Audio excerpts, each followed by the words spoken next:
ડેડિયાપાડાના ધારાસભ્ય ચૈતર વસાવા અવારનવાર આદિવાસીઓની સાથે થતા અન્યાયને લઈને મેદાને આવતા હોય છે, ત્યારે ફરી એક વખત ચૈતર વસાવા અનેક એવા મુદ્દાઓને લઈને મેદાને આવ્યા છે અને ખાસ કરીને ત્યાંના જે રોડ રસ્તાથી લઈને અત્યારે હાલ ઘણા બધા એવા સ્થાનિક પ્રશ્નો છે જેનું નિરાકરણ હજી સુધી આવ્યું નથી। તે જ વાતને લઈને ચૈતર વસાવા દ્વારા ઉગ્ર રજૂઆત કરવામાં આવી છે। શું છે સમગ્ર વિષય જોઈશું આજના આ વિડીયોમાં। નમસ્કાર, હું હંસિની અને તમે જોઈ રહ્યા છો નિર્ભય ન્યૂઝ। ડેડિયાપાડાના ધારાસભ્ય ચૈતર વસાવા અવારનવાર સરકારને રજૂઆત કરતા હોય છે રોડ રસ્તાથી લઈને ઘણા બધા સ્થાનિક પ્રશ્નોની, પરંતુ ક્યાંક અત્યાર સુધી ઘણા બધા એવા સવાલો છે કે જેનું નિરાકરણ આવ્યું નથી। જો વાત કરવામાં આવે ડેડિયાપાડા અને સાગબારાના વિકાસ માટે તમામ મહત્વપૂર્ણ મુદ્દાના જિલ્લાની સંકલન બેઠકમાં આજે આમ આદમી પાર્ટીના ડેડિયાપાડાના ધારાસભ્ય ચૈતર વસાવાએ પણ હાજરી આપી હતી અને ઘણા બધા મુદ્દાઓને લઈને તેમણે પોતાની રજૂઆત કરી હતી। સૌથી પહેલા તો જનહિતના પ્રશ્નો પર આપ ધારાસભ્ય ચૈતર વસાવાએ તાત્કાલિક કાર્યવાહી કરવાની માંગ કરી છે। તેની સાથે હાઈવે અને રોડ રસ્તાનું તાત્કાલિક સમારકામ કરવામાં આવે તેવી પણ ક્યાંક વાત કરવામાં આવી છે।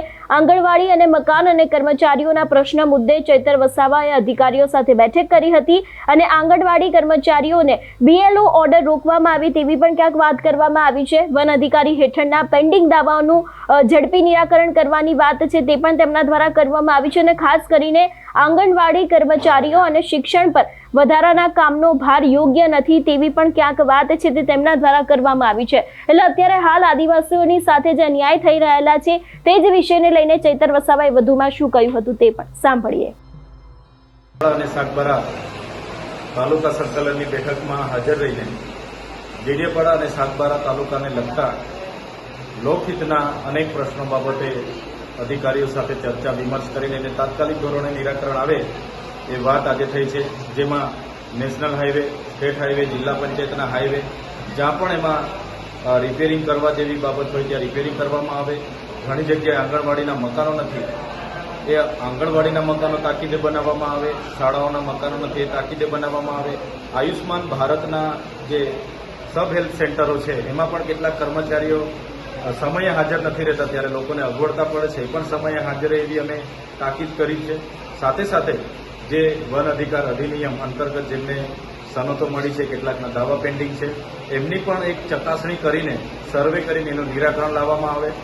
એવી તમામ બાબતો સ્વચ્છતા હોય, પોષણ હોય, કુપોષણ હોય, શિક્ષણ હોય, સિંચાઈ હોય, વીજળીને લઈને, ખાસ તો વીજળીને લઈને પણ અમારે ચર્ચાઓ થઈ છે। તમામ બાબતોએ અધિકારીઓએ હકારાત્મક જવાબો આપ્યા છે અને જે પણ મેં પ્રશ્ન રજૂઆતો કરી છે તમામ શાખાના અધિકારીઓ હાજર રહીને તેનું તાકીદે નિરાકરણ આવે એ બાબતે એમણે અમને કીધું છે। અને બીજું કે આંગણવાડી વર્કરોને BLOમાં ઓર્ડરો મળ્યા છે તો એ BLOની કામગીરી અટકાવવામાં આવે। આંગણવાડી બાળકોને BLOની કામગીરી આપવામાં આવશે તો નાના બાળકોને સાચવશે કોણ? એ જ પ્રકારે શિક્ષકોની ઘટ છે છતાં શિક્ષકોને BLOની કામગીરી કરાવવામાં આવે છે, એ બાબતે પણ મેં એમને ધ્યાન દોર્યું છે। સાથે સાથે મોવીથી ડેડિયાપાડા આવતા રોડમાં જે વચ્ચે પુલ તૂટ્યો છે એમાં સરકાર અને અધિકારીઓની બેદરકારી છતી થાય છે, એ પણ તાકીદે ચાલુ કરવામાં આવે। તમામ બાબતોને લઈને અમારી આજની સંકલનમાં ચર્ચા થઈ છે। એટલે કે જે બેઠક થઈ હતી તેની અંદર ઘણા બધા સવાલો છે, એ સવાલોની વાતચીત કરવામાં આવી હતી, પરંતુ ક્યાંક આદિવાસી વિસ્તારની આપણે અત્યાર સુધી વાતચીત કરતા આવ્યા છીએ ત્યાં પરિસ્થિતિ જૈસે થે વૈસેની જ છે।